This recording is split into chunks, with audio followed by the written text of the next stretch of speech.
درود پڑھیں مل کے محمد آل محمد۔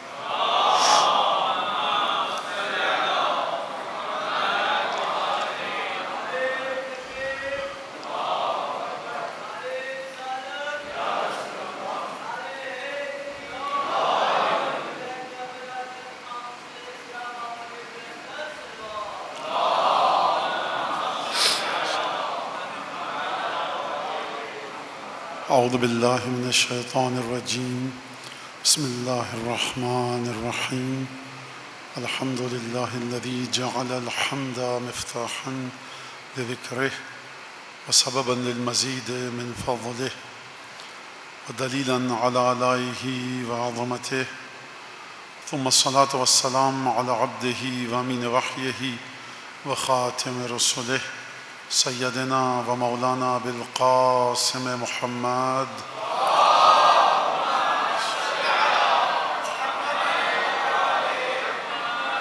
وعلى أهل بيته الطيبين الطاهرين الذين أذهب الله عنهم الرجس وطهرهم تطهيرا۔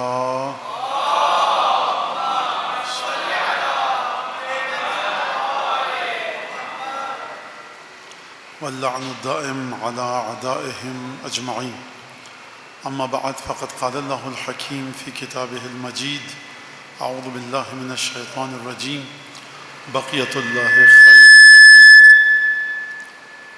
الله خير لكم إن كنتم مؤمنين۔ درود بھیجیں محمد آل محمد۔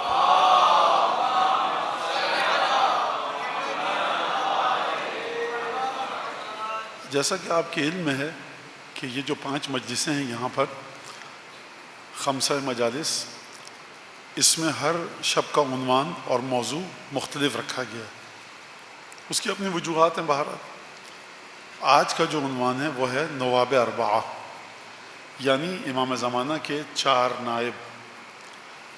ویسے تو جتنے بھی مراجع ہیں، جتنے بھی فقہاء جامع الشرائط ہیں، یعنی وہ فقہاء، وہ مجتہدین کہ جو تقلید جن کی جائز ہے اور جن کی تقلید کی جا سکتی ہے، ان کو امام نے غیبت کبریٰ میں کچھ اختیارات سونپے ہیں، اور ان اختیارات کی فہرست ہے اور ان اختیارات کے عنوانات ہیں کہ کن کن مقامات پر فقہاء کو امام نے وہ اختیارات سونپے ہیں کہ جو خدا نے امام کو دیے تھے۔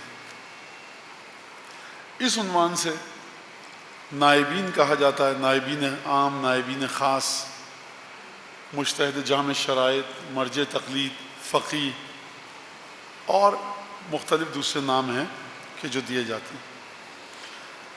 یہ جو موضوع میں نے آپ کے سامنے لیا، اس کا نام کہ نواب اربعہ، نواب نہیں ہے، نواب اربعہ یعنی 4 نائبین۔ جب آج کا فقیہ جو کہ مجتہد ہے، جامع شرائط ہے، جس کو امام نے بہت سارے اختیارات دیے ہیں، ہر اختیار جو امام کا ہے وہ فقیہ کے پاس نہیں ہے، کچھ اختیارات ہیں جن کی بڑی محدود سی فہرست ہے اور گنے چنے اختیارات ہیں کہ جو امام نے خدا کے حکم سے فقہاء کو دیے ہیں۔ اب اس میں جو آیت میں نے آپ کے سامنے پڑھی اور جو موضوع رکھا گیا، وہ آیت ہے جناب شعیب کے واقعے کی کہ بقیت اللہ خیر لکم ان کنتم مومنین۔ جس چیز کو اللہ نے باقی رکھا ہے وہ تمہارے لیے سب سے بہتر ہے اگر تم صاحب ایمان ہو۔ آیت بڑی آسان سی ہے۔ اس آیت کی شان نزول سمجھ لیجئے کہ اس آیت کا تعلق کس نبی کے کس واقعے کے ساتھ ہے۔ ہر نبی کی امت مختلف گناہ کرتی تھی، اور تو اس امت پر ان چیزوں کی وجہ سے عذاب آیا، لیکن واحد امت محمدی ہے جس میں تمام گناہ ہیں جو پچھلی امتیں کرتی تھیں، لیکن عذاب نہیں آ رہا۔ اس کی وجہ وجود پنجتن ہے، کسی اور کی بات نہیں ہے، کسی اور میں طاقت ہی نہیں کہ عذاب کو ٹال سکے۔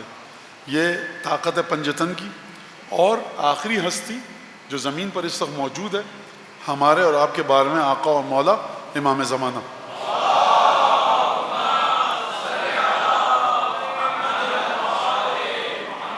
جن کی وجہ سے زمین سے عذاب ٹالا جا رہا ہے۔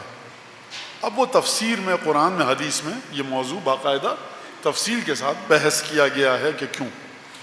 حضرت شعیب کی ہو سکتا ہے آپ میں سے بعض کو مایوسی ہو کہ مولانا شاید یہ کہنے والے تھے کہ رسول خدا کی امت میں کچھ گناہ ہیں جو گزشتہ امتوں میں تھے، یا بعض گناہ ہیں، قلیل گناہ، ہر گناہ ہے جو پچھلی امتوں نے کیا اور اس سے بدتر اور غلاظت زیادہ ہے اور تھی۔ سب سے بڑی غلاظت اور نجاست یہی کہ جس کے برابر کوئی نجاست نہیں آ سکتی، آل رسول کو تحقیق کیا۔ ایسا شخص ہر نجس چیز سے زیادہ نجس ہے۔ ڈکشنری لغت لفظ وضع کرنے میں ناکام رہی ہے ایسے شخص کی نجاست کے لیے۔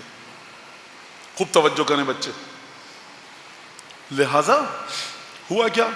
ناپ تول میں کمی کرتے تھے۔ ناپ تول میں کمی کا مطلب کیا ہے؟ ناپ تول میں کمی کرنے والا، اسی شہر میں اور اسی دنیا میں، اسی ملک میں ایسے لوگ ہیں ناپ تول میں کمی کرتے ہیں، اور اسی شہر میں نے ایسے لوگ دیکھے ہیں کہ جو زیادہ ڈال کر دیتے ہیں کہ ہو سکتا ہے باٹ میں خرابی ہو سکتا ہے سوئی آگے پیچھے ہو، تو دونوں طرح کے لوگ معاشرے میں پائے جاتے ہیں۔ ان کا نظریہ کیا تھا؟ ان کا نظریہ یہ تھا کہ ہم 100 روپے آپ سے دیں گے، چاول ہے ہمارے پاس 100 روپے کلو والا، دیں گے آپ کو 900 گرام کا، 100 روپے آپ سے لے لیے، اور اگر 10 گاہکوں کے ساتھ، 10 خریداروں کے ساتھ ہم نے یہ کام کیا، ہر 10 خریدار کے بعد ایک خریدار کا چاول ہمارے پاس بچا رہ جائے گا۔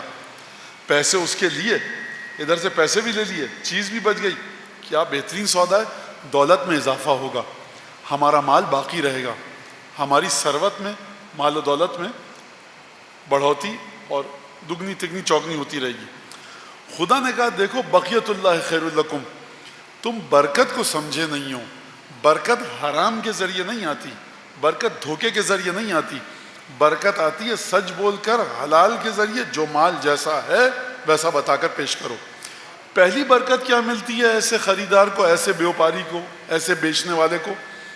مارکیٹ میں اس کی زبان کی قیمت ہو جاتی ہے، جو آپ کروڑوں روپیہ دے کر بھی نہیں خرچ نہیں لے سکتے۔ دنیا میں ارب پتی کھرب پتی لوگ ہیں، اس ملک میں نہ جانے اس شہر میں کتنے پیسے والے ہوں، لیکن لوگ ان کے ساتھ معاملہ کرتے ہوئے ڈرتے ہیں، کیونکہ ان کے پاس طاقت ہے، ڈنڈا ہے، لاٹھی ہے، زبان کی کوئی حیثیت نہیں ہے، ان کی لاٹھی اور تلوار اور تبر کی حیثیت ہے۔ لہٰذا پہلی چیز جو سچ بول کر ایمانداری کے ساتھ کاروبار کر کے دنیاوی لحاظ سے شاید نقصان ہو جائے، لیکن مارکیٹ میں، بازار میں اس کی عزت بڑھ جاتی ہے۔ یہ ایک دنیاوی فائدہ۔ اخروی فائدہ کیا ہے؟ وہ فائدہ جو غیبی فائدہ ہے وہ کیا ہے؟ دیکھو خدا بچائے گا اس چیز کو۔ کیسے بچائے گا؟ میں نے دودھ میں پانی ملا کر دودھ بیچ دیا، 300 گرام پانی 700 گرام دودھ، پیسے لیے دودھ کے، 300 گرام پانی ملایا، زیادہ دولت آ گئی۔ یہ دولت حرام میں خرچ ہوگی، یہ دولت بیماری میں خرچ ہوگی، کبھی کوئی مسئلہ آئے گا، کبھی کوئی مسئلہ آئے گا، یہ تم اس سے فائدہ نہیں اٹھا سکتے۔ کتنے اربوں پتی لوگ ہیں پوچھئے گا تو گرمیوں میں ہم جاتے ہیں سینٹرل یورپ، اور سردیوں میں جاتے ہیں ہم برازیل، اور بہار میں جاتے ہیں ہم دسمبر میں اس فار ایسٹ، اور مشہد کب گئے تھے؟ 92 تھا یا 82 تھا، کچھ یاد نہیں آ رہا۔ لانا تو تم پر، تمہاری دولت پر ڈوب مرو اس دولت کے ساتھ، کہ یہ توفیق چھین لی گئی ہے۔ سبیل پہ پیسے دیں گے کھانا کھلانے کے لیے کسی کو، یتیم غریب مسکین کو، 4 سوالات کریں گے۔ وہ تمہاری دھرتی کا بوجھ، تمہاری ناخلف اولاد جب آتی ہے اور اپنے حرام کاموں کے لیے پیسے مانگتی ہے تو جیب کے خزانے کھول دیتے ہو، جہاں پر ڈنڈی مارتے ہو مومنین کے لیے، مسکینوں کے لیے، غریبوں کے لیے، رشتہ داروں کے لیے، امام حسین کی عزاداری کے لیے، یہاں پر تمہارا کیلکولیٹر چلتا ہے۔ اور جو شخص آئمہ کے لیے بغیر کیلکولیٹر چلائے ہوئے کام کرتا ہے نا، تو ادھر سے بھی آئمہ بغیر کیلکولیٹر چلائے ہوئے بھیجتے ہیں۔ لہٰذا آپ اس چیز کو درک کیجئے۔ تو یہ شعیب کی قوم یہ کام کرتی تھی۔ لہٰذا جب یہ کام کرتی تھی تو آیت آئی، دیکھو جس کو اللہ باقی رکھے گا وہ بچے گا۔ تمہاری دولت اگر حرام کی ہے، جھوٹ بول کے اگر ہے، ناپ تول میں کمی کر کے ہے، اگر ان سب چیزوں کے ذریعے دولت کماؤ گے، اس دولت کے پس پشت، اس دولت کی بنیادوں میں خدا کی برکت شامل نہیں ہے۔ لہٰذا یاد رکھنا، جس چیز کو اللہ بچائے گا وہ بہتر ہے۔ اگر ایمان والے ہو، اگر خدا پر اعتماد ہے، اگر خدا پر یقین ہے، اگر خدا پر ایمان ہے، تب تم اس قانون کو سمجھو گے کہ جس کو خدا بچائے گا وہ چیز بچے گی۔ لہٰذا آپ دیکھیے چھوٹا سا واقعہ، جناب سیدہ نے تاریخ میں واقعہ موجود ہے، اور اس واقعے میں جو کردار ہیں، ایک جناب سیدہ ہیں، دوسرے رسالت مآب ہیں، تیسرے جناب سلمان فارسی ہیں، کہ سلمان فارسی کے ہاتھ یہودی کے پاس اپنی چادر گروی رکھوائی، رسول خدا کی تبلیغ اس کو مسلمان نہیں کر سکی، اس نے چادر الٹ پلٹ کے دیکھی، آنکھوں سے آنسو جاری ہوئے، کہا واللہ ھذا الزہد ھذا ما علمنا، یہ وہ چیز ہے جو ہم کو تعلیم دی ہے موسیٰ ابن عمران نے۔ وہ مسلمان ہوا، اس کی بیوی مسلمان ہوئی۔ چادر دیکھ کے دو یہودی مسلمان ہو جائیں، یہ ہے برکت۔ توجہ فرمائیے گا آپ اس بات میں۔ لہٰذا میثم تمار جناب امیر المومنین نے خریدا، کوفے میں آ کر بنی اسد کی خاتون سے آزاد کر دیا، آزاد کیا، جناب امیر کی محبت میں شہید ہوئے۔ آج تک جب آپ جاتے ہیں مسجد کوفہ، کہتے ہیں میثم تمار کی قبر پر بھی جانا ہے۔ تو یہ آپ دیکھیے، یہ خدا کے کام بڑے عجیب و غریب ہیں، کوئی نہیں سمجھ سکتا۔ دیکھو جس کو ہم بچائیں گے وہ چیز بچے گی، تمہاری دولت حرام کاموں سے، ملاوٹ سے، جھوٹ کے ذریعے نہیں بچے گی۔ لہذا لیکن اس وقت سمجھ میں آئے گا تمہارے یہ ان کنتم مومنین، اگر تم صاحب ایمان ہو تب سمجھو گے۔ ایمان نہیں ہے تو تم نہ خدا کی طاقت پر یقین رکھو گے، نہ خدا کی قدرت پر، نہ خدا کی دی ہوئی برکتوں پر۔ برکت ایک الگ چیز ہے۔ برکت کا مطلب کیا ہے؟ برکت بتا دوں میں آپ کو، قلیل اور کم ہے عدد کے لحاظ سے، اثر کے لحاظ سے بہت زیادہ ہے۔ کائنات کی سب سے بڑی برکت کہاں پر نظر آتی ہے؟ کائنات کی سب سے بڑی برکت نظر آتی ہے جب رسول خدا کے گھر سے ایک شہزادی، ہماری آقازادی جناب امیر کے گھر رخصت ہوتے ہوئے جا رہی ہیں۔ کائنات کی نہیں، عالم خلقت کی سب سے بڑی برکت جناب سیدہ رخصتی ہو رہی ہے۔ ایک صحابی آیا، کہنے سیدہ علی الرفاہ والبنین، خوب اچھی زندگی گزارو، خوب آسائش اور آرام والی زندگی گزارو، اور بہت سارے لڑکے خدا تم کو دے۔ صحابی نے دعا دی، رسول خدا نے فرمایا یہ مت کہو، کہو بل علی الخیر والبرکہ، کہو میری بیٹی کو دعا دو، اے سیدہ آپ اپنے شوہر کے گھر جا رہی ہیں، جائیے خیر اور برکت کے ساتھ۔ خیر الگ ہے، برکت الگ ہے۔ ہو سکتا ہے کوئی چیز خیر ہو برکت نہ ہو، کوئی چیز ہو سکتا ہے خیر بھی ہو برکت بھی ہو۔ خیر کا مطلب کیا ہے؟ خود ذات سیدہ اولاد ہوتی کہ نہیں ہوتی، حسن حسین زینب آتی کہ نہ آتی، جناب امیر سے نکاح ہوتا یا نہیں ہوتا، سیدہ بذات خود خیر ہیں۔ لیکن جب یہ نور نور کے پاس گیا، اب یہاں پہ برکت شروع ہوئی۔ ایک بیٹی تھی،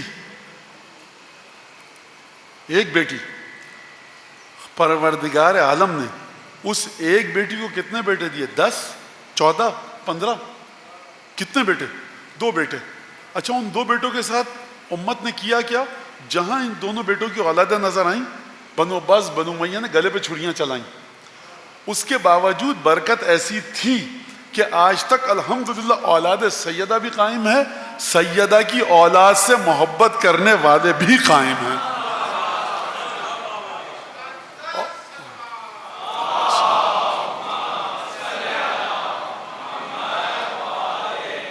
یہ تھی دنیاوی برکت۔ اخروی برکت کیا ہے؟ اخروی برکت یہ ہے کہ جو جناب سیدہ پر ایک دفعہ ہے، بعض دفعہ 3 دفعہ ہے، درود بھیجے گا، خدا اس کے گناہ معاف کر دے گا۔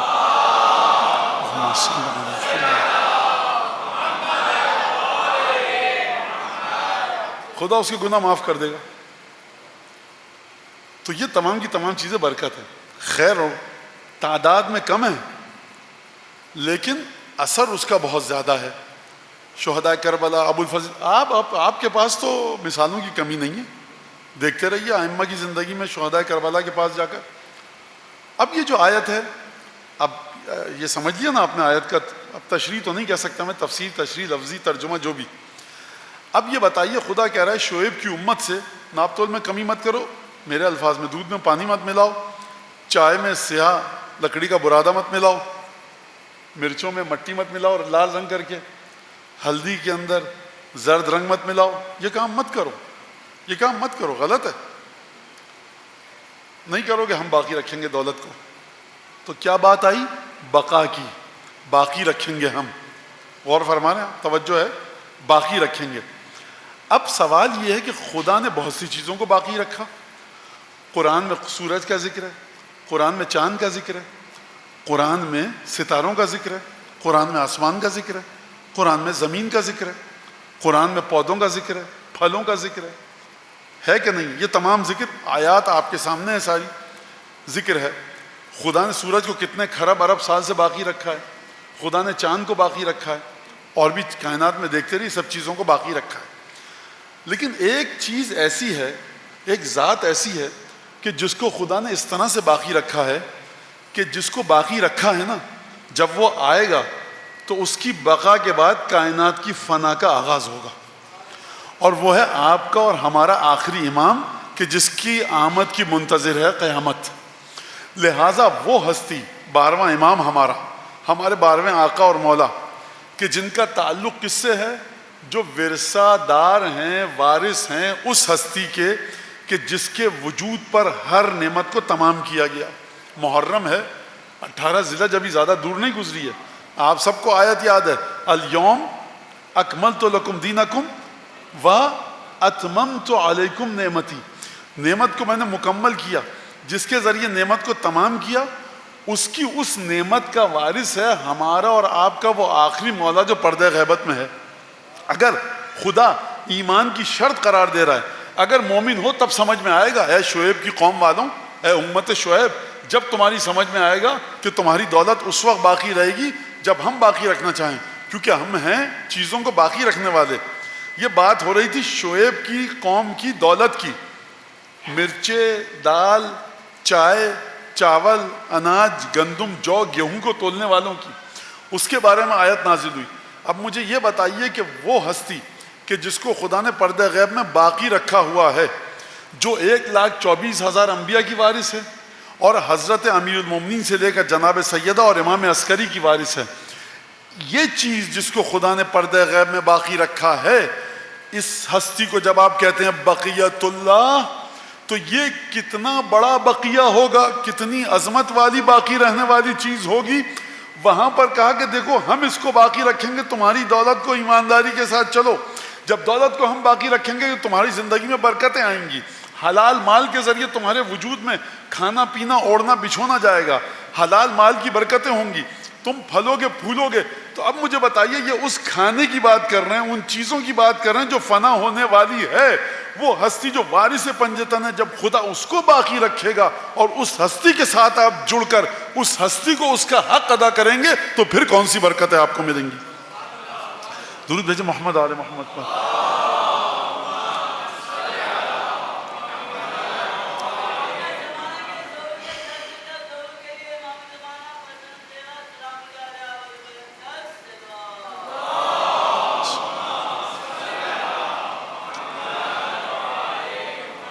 اب آ جائیے نواب اربعہ پر، چاروں نائبین پر. آپ کے پاس جو زمانہ ہے، خدا اس وقت دو لحاظ سے خدا نے دنیا کو بانٹا ہوا ہے. آپ کے 2024، 2025، 2018، 1997، 98، اس وقت کی بات کر رہا ہوں. خدا کہتا ہے کہ ہمارا ولی لوگوں کے سامنے ہے یا ہمارا ولی لوگوں سے غائب ہے. خدا نے ایک زمانے کو اس لحاظ سے بانٹا ہوا ہے. جب سامنے ہے تو آپ پوچھ سکتے ہیں جو چیز، جب غائب ہے تو کیا کیا جائے. ایک تو یہ بات. تشیع نے اور اہل بیت کے چاہنے والوں نے کئی دفعہ بڑا کٹھن وقت دیکھا ہے، بہت دفعہ. میں تمام ان چیزوں کی بات نہیں کروں گا. فرض کیجئے سید الشہداء کی شہادت، لوگ سمجھ رہے تھے کہ اب قیامت آ جائے گی. فرزند رسول کو، رسول خدا کی آغوش میں جو تھا اس کو اس طرح سے قتل کیا گیا. پھر خانوادہ رسالت کے ساتھ یہ کام کیا گیا. لوگ سمجھ رہے تھے قیامت آ گئی، کیونکہ فرات کا پانی جس طرح نیزوں اچھلا، جس پتھر کو اٹھایا بیت المقدس سے خون نکلا. یہ میں شیعہ سنی کتابوں کی بات نہیں کر رہا، یہ علماء اسلام شیعہ سنی دونوں نے لکھا ہے. 40 دن تک افق پر سرخی چھائی رہی. تمام کی تمام چیزیں جو آپ سنتے ہیں یہ ذاکروں کے ذہن کی پیداوار نہیں ہے، یہ سنی شیعہ کتابوں میں موجود ہیں. لوگ سمجھے. وہ وقت گزارا. پھر اس کے بعد کیا ہوا؟ پھر اس کے بعد جو بنی فاطمہ کا، اولاد عبد المطلب کا جس طرح سے قتل کیا گیا، حجاج ابن یوسف کا زمانہ آیا، سادات کو زندان میں رکھا گیا، ان کے زندان میں رکھ کے ان کے سروں پر چھتوں کو گرا دیا گیا، سب کو قتل کیا گیا. یہ آپ جو دیکھتے ہیں ایران میں اتنے سارے امام زادے ہیں اور کچھ مصر میں قبریں ہیں، کوئی کہاں پر کوئی کہاں پر، عرب دنیا میں، یہ کیسے ہوا؟ یہ اپنی جانیں بچانے کے لیے جا رہے تھے، امام کی اجازت سے، امام کے حکم سے اور امام کی پرمیشن سے. یہ ایک زمانہ دیکھا آپ نے. ایک زمانہ اور آیا بڑا عجیب کہ چھٹے امام دنیا سے گئے اور لوگوں کو پتہ ہی نہیں تھا، جو نزدیک ترین صحابی تھے، کہ موسیٰ کاظم ہمارا امام ہے یا کوئی اور بیٹا امام ہے. وہ وقت آپ نے گزارا اور یہیں سے فرقہ واقفیہ سمجھ میں آیا. لوگوں نے کہا کہ نہیں، اب ہم امام موسیٰ کاظم پر رک گئے. کافی مدت کے لیے امام موسیٰ کاظم کی امامت لوگوں کو پتہ نہیں تھی. آپ جا کر روایات دیکھیے، بڑی مشکل سے خاص اصحاب کو اکا دکا پتہ تھی کہ امام موسیٰ کاظم امام ہے. اور اس کے بعد امام موسیٰ کاظم کا زمانہ ہے امام رضا کا، جو وکیل تھے، جو امام کے پیسہ جمع کرتے تھے خمس کا. انہوں نے کہا کہ موسیٰ کاظم آسمان پر چلے گئے، جس طرح سے امام حسین گئے آسمان پر. یہ بھی ایک نظریہ تھا. کون ہے جو قتل کر سکتا ہے امام حسین کو؟ تو کون ہے جو امام موسیٰ کاظم کو قتل کرے گا؟ اور امام موسیٰ کاظم وہ قائم آل محمد ہیں، جو آئیں گے اور دوبارہ خروج کریں گے، ہماری آپ کی زبان میں ظہور کریں گے اور دنیا کو عدل انصاف سے بھر دیں گے. لہٰذا اگر ساتویں امام امام زمانہ ہیں تو پھر امام رضا کی امامت نل اینڈ وائڈ ہو گئی. امام رضا کی امامت کالعدم ہو گئی، باطل ہو گئی، جس کے بعد لعنت شامل حال ہوئی. کچھ لوگ توبہ کر لی، بعض نے توبہ نہیں کی. لہٰذا یہ ایک بڑا مشکل وقت کہ جو تشیع نے دیکھا. پھر اب جو مشکل وقت آیا کس کے بعد؟ امام رضا کی شہادت کے بعد. وہ مشکل وقت یکے بعد دیگر آئے، 2 مرتبہ. ایک امام کا گیپ آیا، پھر تیسرے امام جب آئے تو تیسرے امام کی امامت میں پھر وہی واقعہ ہوا جس سے مومنین کے دل دہل گئے اور مومنین پریشان ہو گئے. وہ پہلا واقعہ کیا ہے؟ امام رضا کی شہادت ہوئی 195 ہجری میں، 195 ہجری معذرت 203 ہجری میں. امام محمد تقی ولادت 195 ہجری. لہذا جب 8ویں امام کی شہادت ہو رہی ہے تو امام محمد تقی کی عمر کتنی ہے؟ 8 برس. 8 برس. اس وقت کون زندہ ہے مدینے میں؟ اس وقت کون زندہ ہے کوفے میں؟ اس وقت کون ہے بصرے میں؟ 8 سال کا بچہ بنا امام. اور جناب علی ابن جعفر امام صادق کے فرزند جناب علی کہ جو امام رضا کے چچا ہیں وہ موجود ہیں، اور 8 برس کا بچہ امام محمد تقی آئے مسجد نبوی میں. علی ابن جعفر تفسیر کا حدیث کا درس دے رہے ہیں. کوئی علی ابن جعفر امام صادق کے بیٹے، امام زادے، فقہاء امام زادہ میں سے ہیں، فقیہ ہیں، عالم ہیں، فاضل ہیں. یہ میں وہ عالم فاضل کی بات نہیں کر رہا جو آپ اپنی زبان میں مولانا کو کہتے ہیں. یہ میں بات کر رہا ہوں جس نے امام سے براہ راست علم لیا ہے. صاحب فضل ہیں، صاحب کرامت ہیں، صاحب بزرگی اور بزرگواری ہیں. ایک دفعہ دیکھا کہ محمد تقی علیہ السلام تشریف لائے ساتھیوں کے ساتھ مسجد نبوی میں درس دے رہے ہیں.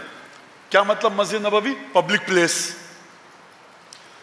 اٹھے فقامہ اور اس کے بعد فرکزہ وصحبہ، دوڑے، گرتے پڑتے دوڑے، بلا امامت ولا ردائن ولا حذا. ابا گر پڑی، امامہ سر پہ نہیں ہے، ننگے پیر گئے. امام محمد تقی کا ہاتھ چوما، پیروں پہ گر گئے. 8 برس کا بچہ. لوگوں نے کہا اے علی انت عمو ابی ہے، تم اس بچے کے باپ کے چچا ہو. اس بچے کا باپ ہوتا تمہارا احترام کرتا. تم کیا کہہ رہے ہو؟ فرمایا کہ دیکھو، جب خدا نے میری اتنی بڑی داڑھی کو کوئی حیثیت نہیں دی تو میری مجال ہے، یہ حجت خدا ہے. امام موسیٰ کاظم کا بیٹا ہے.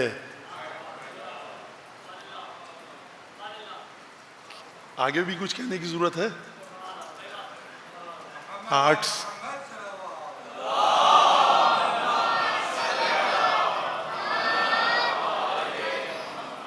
سال کے بچے کے ہاتھ پیر چوم رہا ہے. کہاں امامہ گیا، کہاں ابا گئی، کہاں جوتے گئے. دوبارہ کہوں، امام جعفر صادق کا بیٹا ہے. امام رضا علیہ السلام کا چچا ہے یہ, امام موسیٰ کاظم کا بھائی ہے, لیکن یہ نہیں کہہ رہا میں اس زمانے کا موسیٰ کاظم ہوں. کہہ رہا امام کہاں, میں نے امام صادق سے درس لیا ہے, میں نے اپنے بھائی موسیٰ کاظم سے درس لیا ہے, میں نے اپنے بھتیجے علی ابن موسیٰ رضا سے درس لیا ہے, میں نے اس سے بھی درس لیا جو کاظمین میں دفن ہے, میں نے اس سے بھی درس لیا جو مشہد میں دفن ہے, میں نے اس سے بھی درس لیا جو بقی میں دفن ہے. 3 اماموں کا براہ راست شاگرد ہے, خون امام صادق رگوں میں براہ راست. لیکن 8ویں 9ویں امام آ رہے ہیں بلا امامت ولا حذائن ولا ردا, امامہ کہیں, ابا کہیں, جوتے کہیں, وقار کے ساتھ آئیے. یہ کہ آپ نے سبک سری دکھائی, نعوذ باللہ, یہ کس طرح سے آپ کو وقار کا نہیں پتا. آل بنی ہاشم ہیں آپ کی نہ ابا گرتی ہے نہ آپ کی نالین پہنی ہے, آرام سے جائیے. بھائی یہ نالین والین کیا, حجت خدا ہے, جلال و جبروت الہی کا مالک آ رہا. خوب توجہ کیجیے گا اس بات پر, خوب توجہ کیجیے گا اور خوب توجہ کیجیے. مثال غلط اور بری مثالیں امام کے لیے مت لایا کرو. کیوں آپ کی ہمت ہوتی ہے؟ دیکھیں امام حسین متقی تھے, اگر آپ متقی نہیں ہوں گے تو جہنم میں جائیں گے. خدا نعوذ باللہ, میری زبان نہیں چل رہی ہے, اگر امام بھی تقویٰ نہیں کرے تو امام بھی نعوذ باللہ خاکم جہنم میں جائے گا. آپ جن علماء سے محبت کرتے ہیں ان کے بارے میں مثال کیوں نہیں دیتے کہ اگر فلاں عالم, امام کی گردن سب سے باریک ہے, تم جس کی محبت کی وجہ سے ہماری تمہاری ولادت پاک ہوئی ہیں, اس کا مقام کہاں پر ہے, یہ ہم خوب توجہ کریں بچے. ہم مثال کے ذریعے بات, میرے پاس مولانا ہر آدمی پکڑ کے مولانا مثال ہے, یہ تو مثال ہے, تو مثال کے لیے آل رسول ملی ہے, مثال سمجھ لی. اب اس مثال کے لیے میں نے جب تک یہ بات یاد رہے گی نا, اس مثال کو جڑ سے اکھاڑ کے پھینک دیا. علی ابن جعفر کے برابر کون ہے ذرا مجھے بتائیے. گرتے پڑتے جا رہے ہیں, ہاتھ چوم رہے ہیں. اذا لم, جب خدا نے اس داڑھی کو اہل نہیں کیا تو میں کون ہوتا ہوں. خوب توجہ کے ساتھ سنیں. 12 امام 14 معصومین نہیں, غلط. جناب زینب کبریٰ غلط. بابا جناب فضا کی حدود ایسی ہیں کہ وہاں تک نہیں پہنچ سکتے. میں جناب, خوب توجہ بچے اس بات کو توجہ کے ساتھ سنیں. لہذا کہیں ایسا نہ ہو کہ آپ الفاظ کے گیر و دار میں, ادبی عبارتوں کے بکھیڑے اور جھمیلے میں پھنس کے, کہیں ایسا نہ ہو کہ آپ شامل ہو جائیں اس دعا میں کہ جو پائے مبارک ابو الحسن علی ابن موسیٰ رضا کے کنارے پڑھی جاتی ہے, اور وہ دعا اس پر پھر گفتگو ہوگی. لہٰذا یہ پہلا مرحلہ دیکھا, 8 برس کا بچہ امام ہے, اور خدا مغفرت نازل کرے مرحوم آقا محمد باقر صدر پر, کس خوبصورتی کے ساتھ انہوں نے اس بات کا جواب دیا ہے.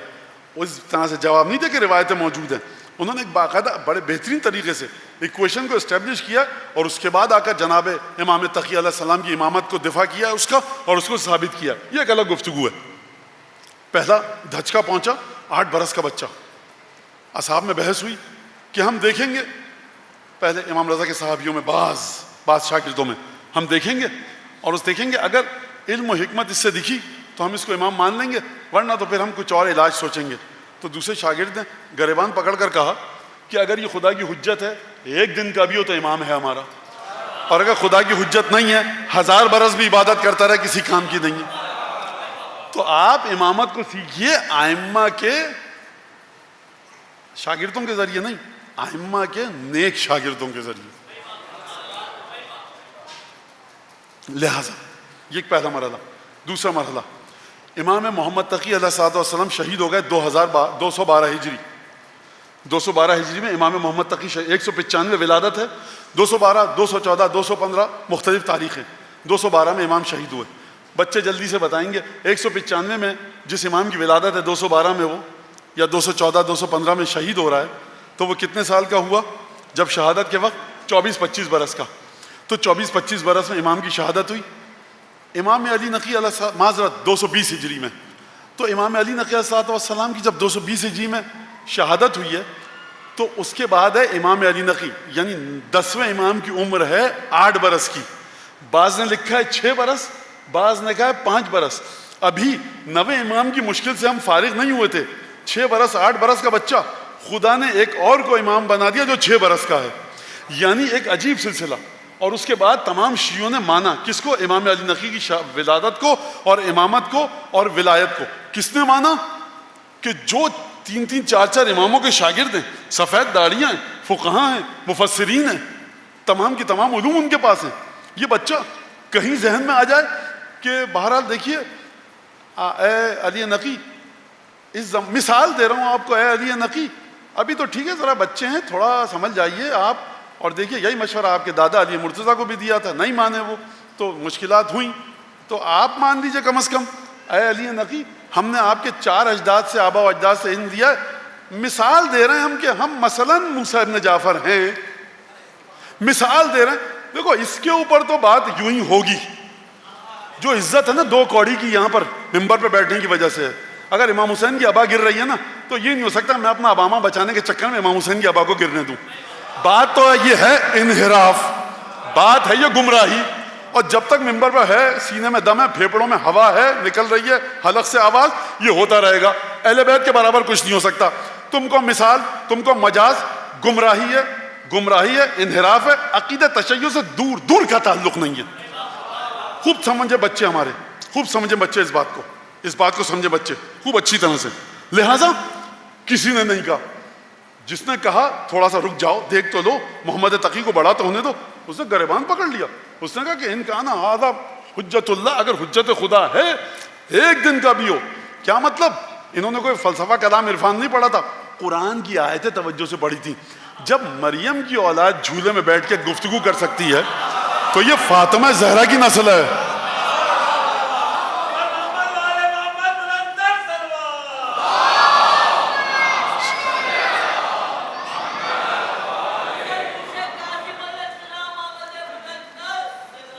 لہذا اس کے بعد کیا مسئلہ پیش آیا؟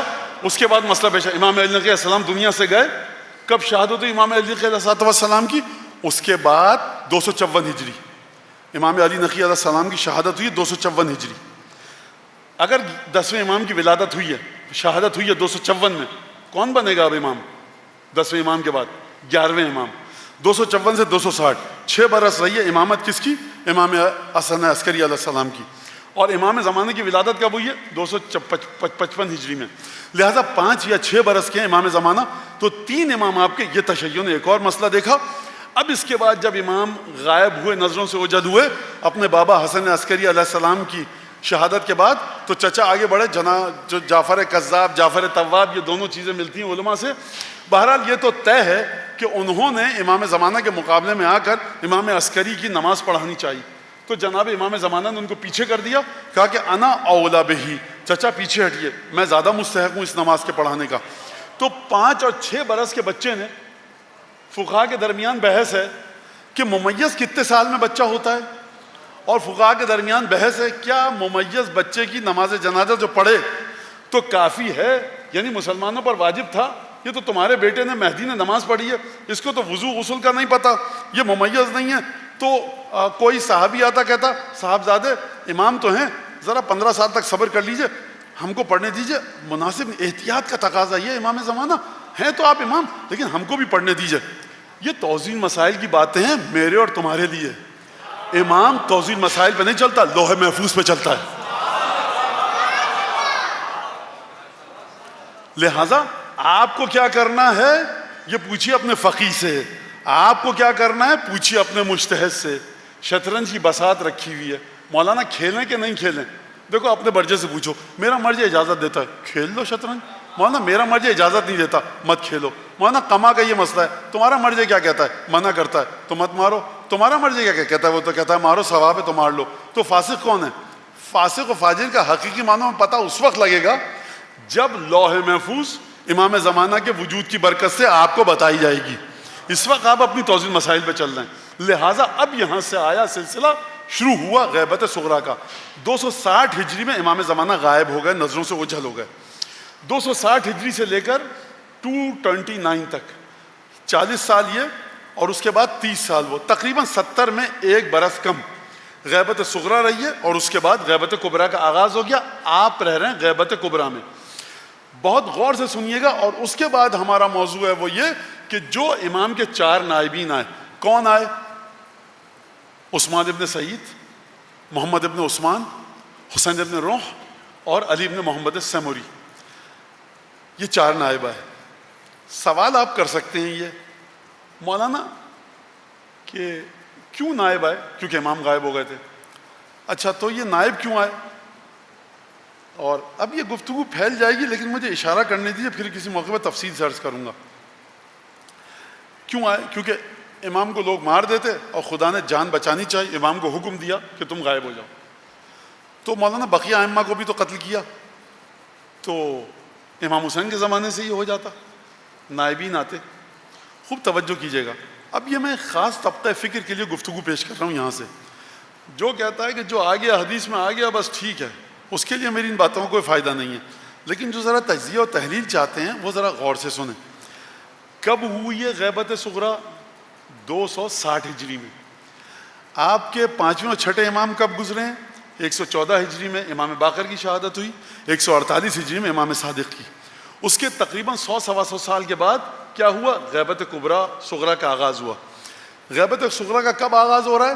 جب آپ کی کمیونٹی، آپ کے ہم عقیدہ، آپ کے ہم فکر لوگ، شیعیان آل محمد اپنی آنکھوں سے 11 اماموں کو دیکھ چکے ہیں، معجزے دیکھ چکے ہیں، مناظرے دیکھ چکے ہیں، توحید و فلسفے و کلام کی گفتگو سن چکے ہیں، قرآن کی باریک ترین جو مشکل ترین گتھیاں ہیں ان کو الجھتے ہوئے دوسروں کے ذریعے سلجھتے ہوئے امام کے دست مبارک پر دیکھ چکے ہیں۔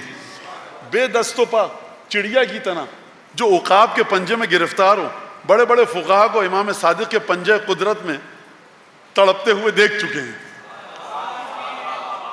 ابن مقفع کا مناظرہ دیکھ چکے ہیں، ابن ابی العوجہ کا مناظرہ دیکھ چکے ہیں۔ 8-9 امام کا 6-8 برس کی عمر میں، 9 امام کا 8 برس کی عمر میں وہ مناظرہ دیکھ چکے ہیں۔ جب فقیہ جامع الشرائط نے پوچھا تھا امتحان دو ذرا اس کا، 8 برس کا بچہ، ہم پوچھے تم پوچھے گے، تم، امام نے کہا سل اما بدالک، جو پوچھنا ہے پوچھو، یہیں پر رک جائیے۔ ایک امام نے نہیں کہا ہے اپنی زندگی میں سلونی سلونی قبل ان تفقدونی، یہ مجھے نہیں ملا۔ دیکھیے ایمانداری کے ساتھ علمی دیانتداری جو آپ کی ہونی چاہیے وہ مجھے نہیں ملا۔ اسٹیٹس تو ہر امام کا ہے نا، سلونی سلونی۔ 11 امام اتنی احتیاط کر رہے ہیں کہ وہ جملے بھی نہیں بول رہے جو جناب امیر نے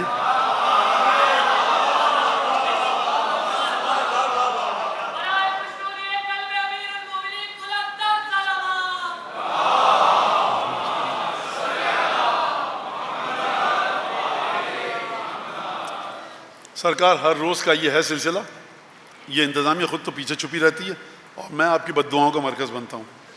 تو اگر آپ سمجھ گئے تو وہ کام کر لیجئے، ورنہ تو مجھے کہنا پڑے گا آگے آ جائیے۔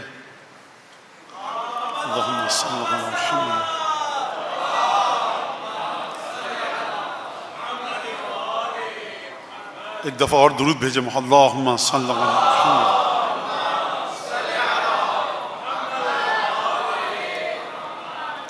لہٰذا وہاں پر جب ہوا تو اب یہ ظاہر سی بات ہے کہ آپ بڑے جو ہیں میرے ہمون، ان کو سب کو پتہ ہے۔ تو جو افقاء الفقہاء تھے، قاضی القضات تھے، انہوں نے پوچھا یہ بتائیے کہ کسی نے ما تقول فی محرم قتل صیدا، اس کی خود فصاحت اور اس جملے کی عربی گرامر کے لحاظ سے نکتے، ما تقول فی محرم قتل صیدا، ایک شخص نے احرام باندھا تھا، اس نے کسی جانور کو مار دیا، اس کے بارے میں آپ کیا کہتے ہیں؟ امام نے کہا اکمل سوالک، 8 برس کا بچہ 60 70 75 80 سال کے بوڑھے سے، اتنے بڑے عالم سے کہہ رہا ہے سوال تمہارا صحیح نہیں ہے۔ یعنی درود بھیجے محمد آل محمد۔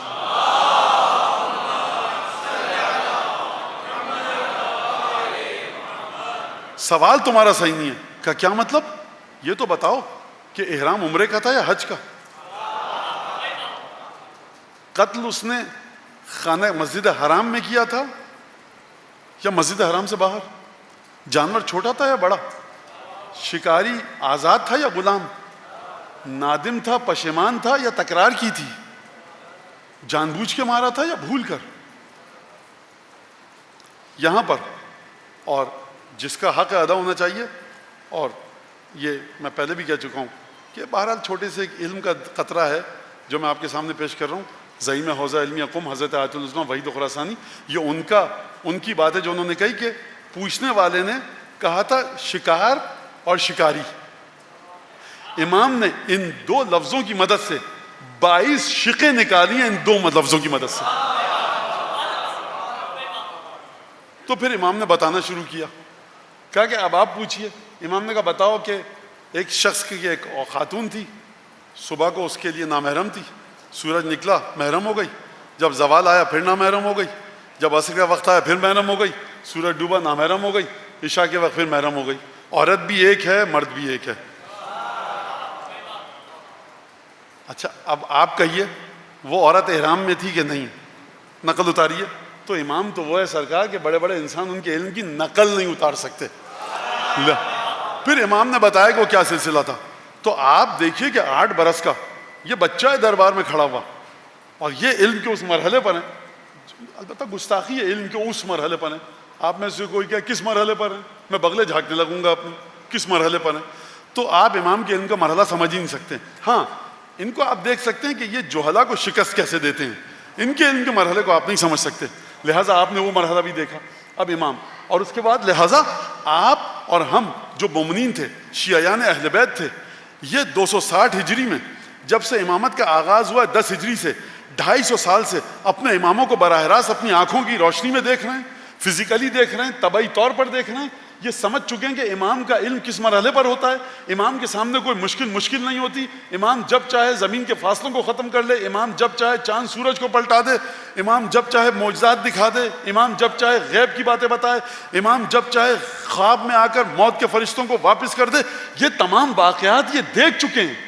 جب دیکھ چکے ہیں یہ تھے واقعات جو معجزانہ تھے، جو فضائل تھے. ایک دفعہ مرحلہ علم پر آئیے، کوئی آیت ایسی نہیں ہے کہ جس کو امام تفسیر نہ کریں. کوئی آیت ایسی نہیں ہے. مدینہ کے بڑے بڑے فقہا امام کے پاس جب آئیں، چھٹے امام کے پاس، اور امام تفسیر بیان کریں کہ ابن رسول اللہ یہ آپ نے کہاں سے کہا؟ کہا قرآن کی یہ آیت. کہا ایسا لگ رہا ہے میں نے آج پہلی دفعہ یہ آیت سنی ہے. لہٰذا تمام کی تمام چیزیں ہو جائیں، اور عبادت اس مرحلے پر، معجزہ اس مرحلے پر.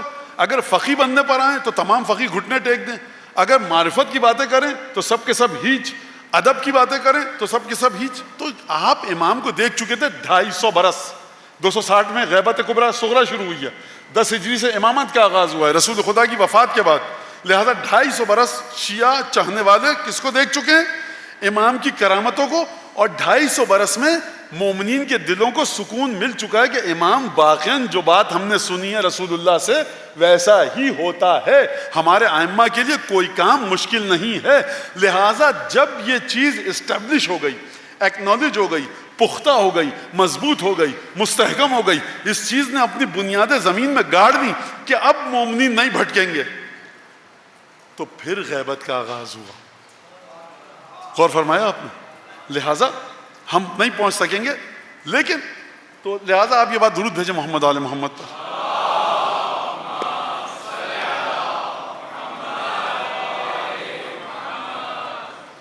دوبارہ نام بتا دوں میں آپ کو. سب سے پہلے تو عثمان ابن سعید، دوسرے محمد ابن عثمان، تیسرے حسین ابن روم، چوتھے علی ابن محمد السمری، جو دوسرے وکیل ہیں امام زمانہ کے. یعنی کیا مطلب؟ اس محمد ابن عثمان 50 برس نائب رہے ہیں حضرت حجت کے. ان کی قبر بغداد میں چاروں کی، اور جا کر آپ دیکھیے گا وہاں. بہرحال یہ ہے کہ کسی مومنین اگر کر سکیں کچھ، تو حالات بھی کیسے ہوتے ہیں، بہرحال ضرور جائیں. اور وہی جو آپ عریضہ ڈالتے ہیں سمندر میں، دریا میں، اور بہرحال مجھے نہیں پتا، یقیناً یہاں پہ تو کوئی نہیں ہوگا، مذاق بھی اڑاتے ہیں لوگ اس عریضے کا.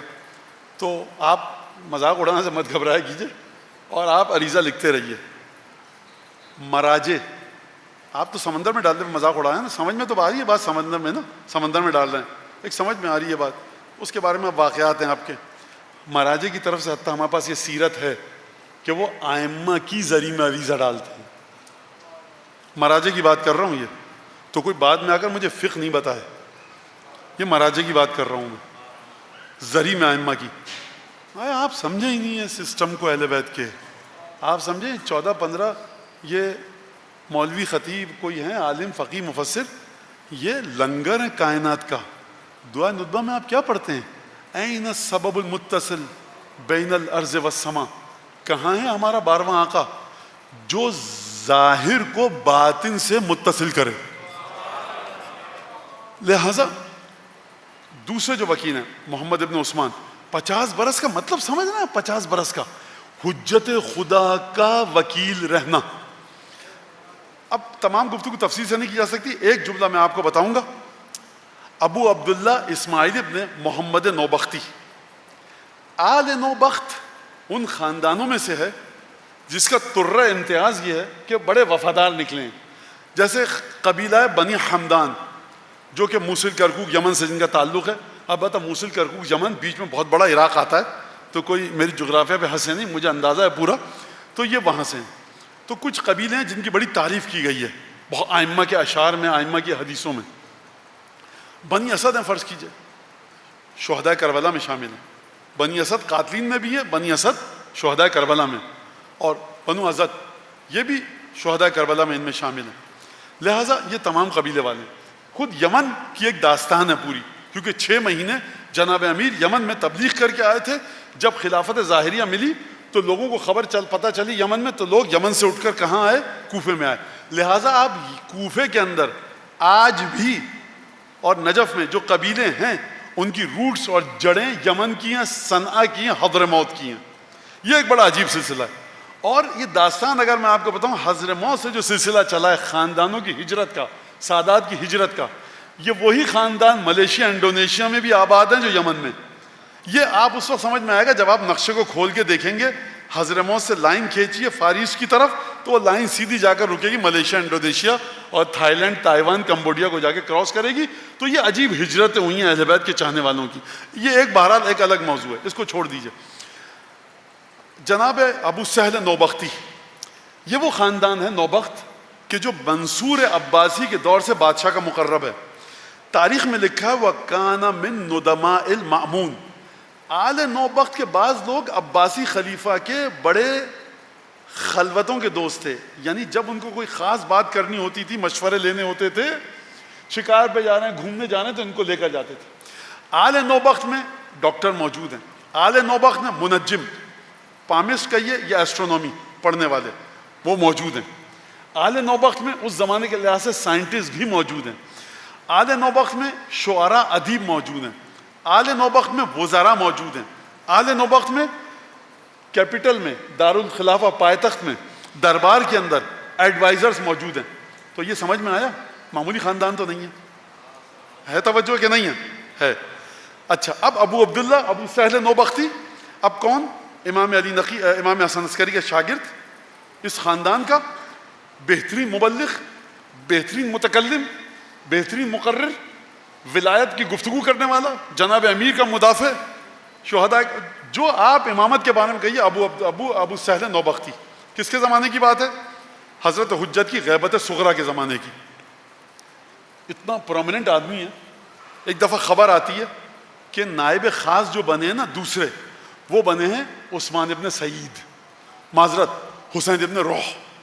تیسرا نائب بنا حسین ابن روح. لوگوں نے پوچھا ما لکا، یہ تمہیں کیا ہو گیا؟ یہ ہوا کیا کہ لم تقم مقامہ ما علمک فضلک، تم تیسرے نائب کیوں نہیں بنے 12ویں امام کے؟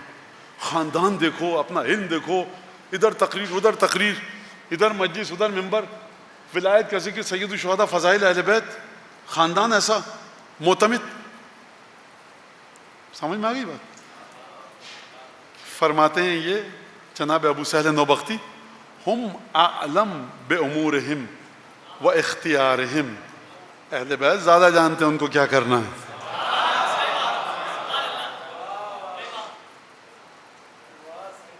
آپ یعنی اتنا بڑا ابو سہل نوبختی جانتے ہیں کہ امام زمانہ کے بارگاہ میں کچھ بھی کچھ نہیں ہے. جس کو وہ عزت دیں جس طرح سے، بس وہی ہے. دوسرا واقعہ کون ہے؟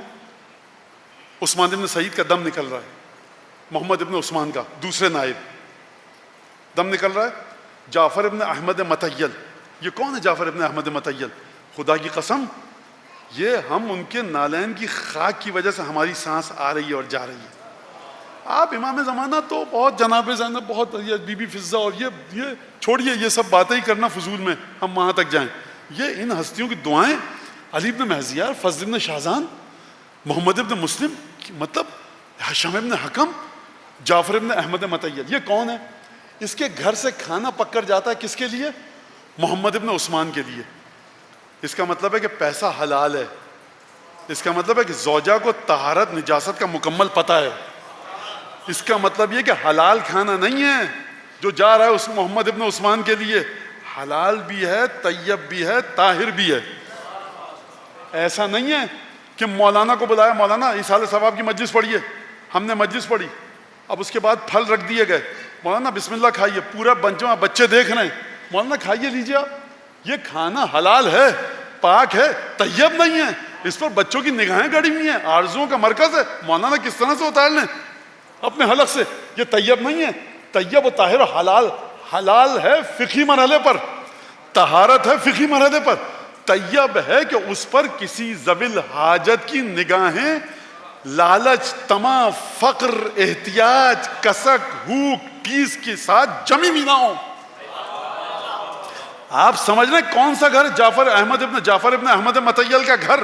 یعنی کھانا وہ ہے کہ حضرت حجت کا وکیل منگوا رہا ہے, تم کھانا بھیجنا اپنے گھر سے. اور یہ میں بتاؤں آپ کو, جب ہم کہتے ہیں نہیں ہم کھانا نہیں ہے, مولانا میری بیوی وضو کر کے پکاتی ہے, قربان جاؤں واقعا سلام ہے کہ یہ بیچارے سمجھتے ہیں کہ یہ جو 10-12 میٹر کا کپڑا ہے یہ وہی امامہ ہے جو ان کے سر پر تھا. سرکار یہ امامہ ان کے جوتے صاف کر دے تو اس امامے کی عزت ہے. یہ ہر امامہ وہ امامہ نہیں ہے, ہر امامہ حسین ابن روح کا امامہ نہیں ہے, ہر امامہ جعفر ابن احمد مطیل کا امامہ نہیں ہے. دیکھیں میں اپنے امامے کو تو کہہ سکتا ہوں نا, آپ کے امامے کو نہیں کہہ رہا, میں اپنے امامے کو کہہ رہا ہوں. خوب توجہ کیجیے گا, خوب توجہ کے ساتھ سنیں. کھانا وہاں سے جاتا ہے, محمد ابن عثمان کا دم نکل رہا ہے, مرنے والے ہیں. سر کس کے ہاتھوں میں؟ جعفر ابن احمد مطیل کے ہاتھوں میں. جعفر ابن احمد مطیل وہ ہیں کہ جن کو گواہی کے وقت جب خاص شیعہ جمع ہوتے ہیں امام کے حوالے سے تو جعفر ابن احمد مطیل وہاں پر ہوتے ہیں. معمولی آدمی نہیں ہے, توجہ فرما رہے ہیں, معمولی آدمی نہیں ہے. لہٰذا سر محمد ابن عثمان کا جناب جعفر مطیل کے ہاتھوں میں. پاؤں کی طرف کون ہے؟ حسین ابن روح. ایک دفعہ محمد ابن عثمان نے آنکھیں کھولی, کہا کہ دیکھو عمر تو مجھے یہ حکم دیا گیا ہے ان تقوم مقامی والسفیر بینکم و بین الحجہ, مجھے حکم دیا گیا ہے کہ اپنے بعد میں حسین ابن روح کو تم لوگوں کے اور 12ویں آقا کے بیچ میں وسیلہ, واسطہ, ذریعہ اور سفیر قرار دوں. واقعہ سمجھ میں آ گیا؟ آگے بڑھوں.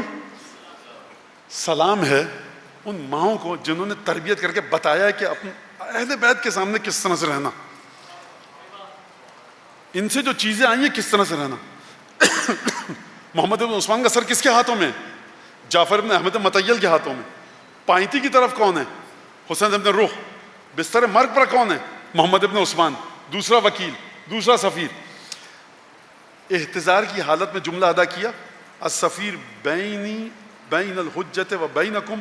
اب دیکھو ہم تو چلے خدا کی بارگاہ میں, تمہارے اور امام کے درمیان سفیر جو ہے وہ کون ہے؟ حسین ابن روح. جعفر مطیل گھر سے کھانا جاتا ہے, جیسے ہی سنا کہتے ہیں میں نے بڑی آرام سے محمد ابن عثمان کے سر کو رکھا تکیے پہ, سرانہ چھوڑا, حسین اخذت بید حسین ابن روح, حسین ابن روح کا ہاتھ پکڑا, لایا سرانے, کا سر آپ پکڑیے, اور میں خود گیا پائنتی پر. اس گھرانے میں عزت اس کو ملتی ہے جو اس گھرانے کے سامنے یہ مان لے کہ اس گھرانے کے سامنے کوئی اوقات نہیں ہے. توجہ فرمائی آپ نے. یہ دیکھیں ادھر آپ نے ابو سہل نوبختی کا واقعہ سنا, شاعر, منجم, طبیب, ڈاکٹر, مشیر, وزیر, ایڈوائزر, بیوروکریٹ, اور خود ابو سہل نوبختی بہت بڑے عالم مناظرہ کر رہے ہیں, ولایت کے اوپر بات کر رہے ہیں, 6 امام کی امامت, 12 امام کی امامت. اور یہ خود کہا انہوں نے, بغداد میں معروف ہے کہ یہ ایسا انسان ہے. کہا آپ کو نہیں بنایا؟ کہا وہ زیادہ جانتے ہیں, یہ سب باتیں تم فضول باتیں مت کرو, وہ زیادہ جانتے ہیں. اور ادھر سر تھامے ہوئے ہیں محمد ابن عثمان کا, جیسے ہی محمد ابن عثمان نے کہا دیکھو میں سفیر نہیں، میرے بعد کون بنے گا؟ یہ بنے گا. ہمارے گھر سے کھانا جاتا تھا، ہم نے پالا پوسا، ہم نے کتنی خدمت کی، تمام کام ہم نے کیے ان کے، اور وکیل بنا دیا ان کو، کچھ نہیں کہا. قبلہ مجھ سے کوئی غلطی ہو گئی ہے کیا؟ کیوں؟ اس میں ہم میں کیا کمی ہے؟ یہ تو لوگ کیا کہیں گے کہ تم کو اس لائق بھی نہیں سمجھا. لوگ وہ ہم عالم بامورہم، امام جانتے ہیں کہ ان کو کیا کرنا ہے، لہٰذا سر کو. اور کس طرح سے، خوب توجہ کیجیے گا، کہہ سکتے تھے آپ ادھر آئیے، جانتے ہوں حسین بن روح اہل بیت کا چاہنے والا ہے، شرم و حیا کا پیکر ہے، اپنی شخصیت کا اظہار نہیں کرنا ہے. سر کو رکھا دھیرے سے اور ہاتھ پکڑ کے لا کر سر کے پاس، آپ آئیے، آپ ہیں بات کے نائب، ہم پاؤں کی طرف جائیں گے. کون، کس کی بات ہو رہی ہے؟ جعفر ابن احمد مطیل، ان کے گھر سے کھانا جا رہا ہے، کتنے قابل اعتماد ہوں گے. لہٰذا یہ یہاں سے گزر کر یہ آپ تک، ہم تک یہ تمام چیزیں آئیں. اور امام کا ذکر ہے، امام کے اصحاب کا ذکر ہے. اگرچہ امام حسین السلام کی 3 برس کی دختر کا ذکر ہوا مرثیہ میں، لیکن اس امام حسین کی یتیم بچی کو ہم آج کی مجلس کا ثواب ہدیہ کرتے ہیں انشاءاللہ. دیکھیے 2 باتوں کو سمجھیے، ایک تو امام زمانہ کی مظلومیت کو، اور دوسرے امام زمانہ کے صبر کو، اور تیسرا امام کے ساتھ لا لگانے کا طریقہ کیا ہے. یہ 3 چیزیں ہمارے معاشرے میں ناپید ہیں، یہ میں آپ کو بتا دوں، اور یہ مزید بڑھنا چاہیے. دعا کیجئے امام زمانہ سے شدت کے ساتھ. کون سی دعا؟ دعائے افتتاح کو جا کر دیکھیے آپ. یہ سازشیں جتنی ہو رہی ہیں ہمارے ملک کے خلاف، ہمارے مسلمانوں کے خلاف، ہمارے ملک میں جو اندرونی اور بیرونی سازشیں، یہ کوئی ان سے عہدہ برا نہیں ہو سکتا سوائے وقت کے امام کے. یہ آپ اپنے ذہن میں اتار لیجئے اچھی طرح سے. اور میں تفصیل میں نہیں جاؤں گا کہ اس کا فلسفہ کیا ہے، چونکہ روایات میں آیا. لیکن امام زمانہ کی مظلومیت ہم پر لازم ہے کہ اس کو درک کریں کہ امام کی مظلومیت کس طرح کی ہے. میں ایک بات کہوں، مثال سے شروع کرتا ہوں ربط مصائب کے لیے. جب آپ زیارت پہ جاتے ہیں، بقیع، مسجد نبوی، مشہد، کاظمین، سامرہ، کربلا، نجف، کوفہ بھی کہہ لیجئے آپ، جناب مسلم، بی بی زینب کے روضے کی زیارت پہ جاتے ہیں، 5 دن 10 دن رکنے، آپ نے زیارت کی، تسبیح سجدہ مس کیا، وہ سب تبرکات خریدے رشتہ داروں دوستوں کے لیے. غمگین ہے دل، زری کو دیکھا، الوداع مولا، بی بی اگلے سال پھر بلائیے گا، شہزادی زینب اگلے سال پھر، یا جس امام کی قبر سے آپ آ رہے ہیں، جس امام زادی کی قبر سے آ رہے ہیں، وہاں پہ آپ دعا مانگتے ہیں. پھر ایک طرف سے غم ہے روزے کو چھوڑ کر جا رہے ہیں، ایک طرف سے خوشی ہے کہ الحمدللہ زیارت ہو گئی صحت سلامتی کے ساتھ، اب گھر جا رہے ہیں اور رشتہ دار ملنے آئیں گے، تبرکات دیں گے. اب کیسا تھا موسم، کیسا تھا، وہاں پہ آپ کو یاد کیا، اچھا یہاں آپ نے پیسے دیے تھے، تبرک بٹوائے، بہت خوشی ہے. آپ گھر پہ آپ کھانے کے لیے، آپ کبھی آپ اس کو دعوت پہ بلانے زیارت سے آئے ہیں، تو ایک خوشی کا عنصر ہے. زیارت کے دوران تکلیفیں ہوتی ہیں، لیکن ایک دفعہ واپس آ گئے تو وہ تکلیفیں آپ کہتے ہیں خدا اجر دے گا. لیکن ایک ہستی ایسی ہے، جب وہ زیارت پہ جاتی ہے نا، جب زیارت پر جاتی ہے تو ٹوٹے ہوئے دل کے ساتھ، اور جب زیارت سے نکل کے واپس آتی ہے تب بھی ٹوٹے ہوئے دل کے ساتھ. وہ جانتے ہیں کون ہے، وہ آپ کے زمانے کا امام ہے. جب امام عمرے پر یا حج پر جاتے ہوں گے، خانہ کعبہ کا طواف کرتے ہوں گے، اور ایک دفعہ امام کی نگاہ پڑتی ہوگی رکن اور مقام کے بیچ میں کہ جہاں سے مولا کا ظہور ہونا ہے، مجھے نہیں پتا مولا کے دل پر کیا گزرتی ہوگی. پھر اس کے بعد جب آتے ہوں گے نا بقیع میں، تو سب سے پہلی ہستی کون ہے؟ مولا کی دادی فاطمہ بنت اسد. اس قبر کی زیارت کرتے ہوں گے. اس کے بعد کون سی ہستی شہید ہوئی؟ ایک قبر کی زیارت جب کرتے ہوں گے نا، اور اس کے بعد کہتے ہوں گے السلام علیکم یا ابن رسول اللہ، تو یاد آتا ہوگا امام کو. میں یہ کہوں، یہ اپنی نگاہ امامت سے دیکھتے ہوں گے کہ بقیع میں وہ امام بھی مدفون ہے. ہر امام کو ایک دفعہ شہید کیا گیا. سبط اکبر، رسول خدا کا بڑا نواسا، جانتے ہیں کون ہے؟ امام مجتبیٰ. ایک دفعہ زہر دے کر خون کی قے ہوئی اور دوسری دفعہ تابوت پر تیر چلائے گئے. امام جب کہتے ہوں گے نا امام حسن مجتبیٰ کو، تو ایک دفعہ تابوت میں لگے ہوئے تیر بھی دکھتے ہوں گے، قے کرتا ہوا ایک امام معصوم دکھتا ہوگا. اس کے بعد کس کی زیارت کرتے ہوں گے امام زمانہ؟ حضرت سید ساجدین کی. دکھتا ہوگا نا کوئی بیمار امام کہ جو سیدانیوں کے قافلے کو اکیلے لے کر کربلا سے کوفے، کوفے سے شام جا رہا ہے. بیڑیوں اور زنجیروں میں جکڑا ہوا کوئی امام دکھتا ہوگا نا. اور اس کے بعد جب امام باقر اور امام صادق کو دیکھتے ہوں گے تو تمام ظلم یاد آتے ہوں گے. اور اس کے بعد جب امام جاتے ہوں گے اپنی دادی جناب سیدہ کی قبر کی زیارت کے لیے، تو اب جو اس قبر پر جو آتے ہوں گے نا، تو یہ وہ قبر ہے کہ جس کے لیے 1,24,000 انبیاء اپنے مقام سے اٹھ جاتے تھے.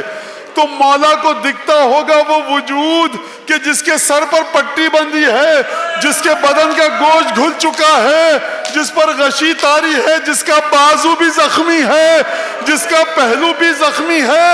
اسی مدینے میں ایک شہید اور ہے جس کا ذکر تو ہے، قبر نہیں ملتی. وہ امام حسین کا ننھا بھائی ہے جناب محسن. اور اس کے بعد جب کربلا جاتے ہوں گے ایسے بدن کی زیارت کرتے ہوں گے جس بدن میں بدن تو موجود ہے، سر موجود نہیں ہے. اس کے بعد جب مولا جاتے ہوں گے نا اپنی پھوپھی جناب زینب کی زیارت کے لیے، ایک بی بی دکھائی دیتی ہوگی جو تشنا گرسنا کربلا سے کوفہ، کوفہ سے شام، رسن بستہ، بازوؤں پر تازیانوں کے نشان، کبھی سکینہ کو بچا رہی ہے، کبھی رقیہ کو، کبھی بیمار امام کی تیمارداری کر.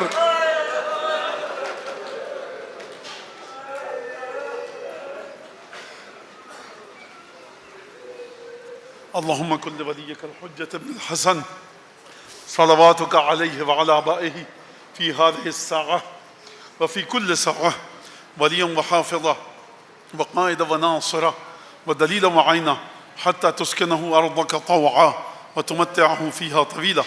اللہم بحق محمد وآل محمد علیک صلی علی محمد وآل محمد وعجل فرجہم واہلک عدوہم من الجن والانس من الاولین والآخرین واکشنا ما ہمنا وارزقنا العافیہ ووسع ارزاقنا وطول اعمارنا مع الصحة والسلامة في الجسم والروح. ربنا تقبل منا انك انت السمیع العلیم وتب علینا انك انت التواب الرحیم. پروردگار حضرت حجت کی بارگاہ میں اس مجلس کو بانیان، حاضرین، سامعین، جس نے جس طرح سے بھی حصہ لیا، ذرہ برابر جس نے حصہ لیا، حضرت حجت کی بارگاہ سے شرف قبولیت سے مزین فرما. جو لوگ مومنین یہاں موجود ہیں گھروں میں بعد میں دیکھیں گے، اگر تنگ دست، نادار، قرضدار، پریشانات، بے اولاد، بے روزگار، کسی مشکل میں گرفتار ہیں، ان کی مشکل کو دور فرما. پروردگار 100 سلام نوحہ مرثیہ پڑھنے والے جنہوں نے انتہائی لاچارگی، بے چارگی، غربت کے ساتھ باوجود سید الشہداء کے ذکر کو زندہ کیا، دنیا سے چلے گئے 100 سلام مرثیہ مجلس سے پڑھتے ہوئے، ان سب کو پروردگار عظیم الشان اجر عطا فرما. پروردگار ہمارے ذوی الحقوق، اعزاء، اقربا، والدین، تمام ارحام جنہوں نے واٹس ایپ SMS کے ذریعے مجھ سے، آپ سے دعا کی درخواست کی ہے، ان سب کو اگر ان دنیا سے چلے گئے مغفرت فرما، اگر موجود ہیں صحت سلامتی طول عمر عطا فرما. پروردگار جو مومن مومنات بیمار ہیں، مجھ سے آپ سے یقیناً درخواستیں آتی ہیں مجلس کے بعد، تجھے قسم دیتے ہیں حضرت حجت کی مظلومیت کی تمام حاجتوں کو پورا فرما. پروردگار امام کے ظہور میں تعجیل فرما، ہمیں ان کے انصار و اعوان میں شامل فرما. پروردگار تجھے قسم دیتے ہیں چاردہ معصومین کی، پنجتن کی، تجھے قسم دیتے ہیں ابو الفضل عباس کی. رسول اللہ کے دشمنوں کو دنیا اور آخرت میں ہلاک اور جلد از جلد ذلیل و خوار فرما. پاکستان کے دشمنوں کو دنیا اور آخرت میں نیست و نابود فرما. اور جو پاکستان کی اس ملک کی خدمت کر رہے ہیں، خصوصاً صوبائی انتظامیہ، ضلعی انتظامیہ، پولیس، رینجرز، مجھے نہیں پتہ کتنے ادارے ہیں، ڈھیروں، جتنے بھی ادارے ہیں جن کا نام لینے سے میں نہیں میرے ذہن میں، ان سب اداروں کو جو وردی میں ہیں، جو سادے لباس میں، جو بھی ہیں، ان سب کی توفیقات میں اضافہ فرما. وہ اس خیال سے آتے ہیں کہ عزاداری کی خدمت، ان کی اس خدمت کو قبول فرما. اس ہال کو جنہوں نے تعمیر کیا، دنیا سے چلے گئے ہیں اگر، مغفرت فرما، اگر زندہ ہیں صحت سلامتی طول عمر عطا فرما. جو بانیان مجلس ہیں، جنہوں نے اس مجلس میں دامے درمے سخنیں آپ کے سامنے سبیل، تبرکات، جو جس طرح سے، اور میں آپ کو بتاؤں کہ بعض مومنین یہاں پر آتے ہیں اس طرح سے آتے ہیں کہ مجھے ان کے سامنے کرسی پہ بیٹھتے شرم آتی ہے، اتنے خلوص سے آتے ہیں، یعنی اتنے مصروف دن گزرتا ہے ان کا، اتنی مشکلات میں ہیں، اس کے باوجود مجلس میں آتے ہیں اور ذمہ داریاں ادا کر رہے ہیں۔ پروردگار تجھے قسم دیتے ہیں سید الشہداء کی، ان کی اس خدمت کو قبول فرما، ان کے گھر سے ہر دکھ پریشانی کو دور فرما، جو علی نے بیمار ہیں ان کو صحت سلامتی عطا فرما، جس کے دل میں یہاں پر جو حاجت ہے تجھے قسم دیتے ہیں مولا عباس کی، اس کی حاجتوں کو پورا فرما۔ بلند آواز سے دعاؤں کی قبولیت کے لیے درود بھیج دی۔